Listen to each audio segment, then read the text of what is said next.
Good evening. The show will go on at the Smyrna Airport this weekend, but the deadly Blue Angels jet crash is still on everyone's mind. News Channel 5's Jonquil Newland is at the Smyrna Airport this afternoon. Jonquil, what is the atmosphere there like? Good evening, guys. I can tell you just by watching practice today that the inspiration and the power behind these jets and these planes are undeniable. And while there were lots of oohs and ahs from spectators who were watching today, there was definitely a somber tone over the airfield. Just a few hours ago, we heard from the lead pilot of the Blue Angels, who spoke briefly about the crash that killed Captain Jeff Kuss. We lost an aviator that believed so deeply in the Blue Angels' mission of inspiring others and representing the Navy and Marine Corps, our citizens, and our great country. In doing so, he embodied and inspired in all of us an incredible spirit of compassion, courage, and resiliency. And those characteristics are what the Blue Angels will harness as we move forward. The remaining Blue Angels took off from Smyrna Airport around 4:30 this afternoon.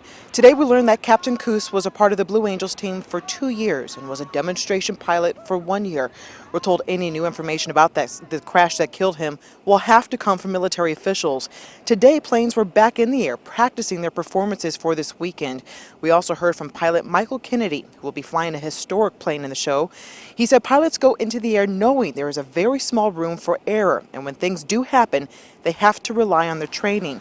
Those thoughts were echoed by a few young pilots with MTSU's aviation program who were here watching practice, and just like Captain Kuss, their dream has always been to fly.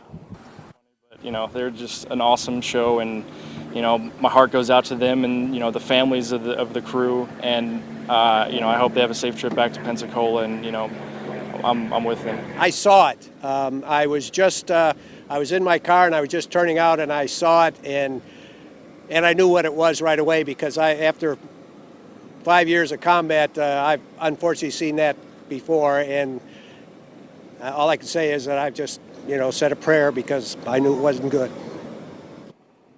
The International Council of Air Shows Foundation has set up a fund to help Captain Kuss's family.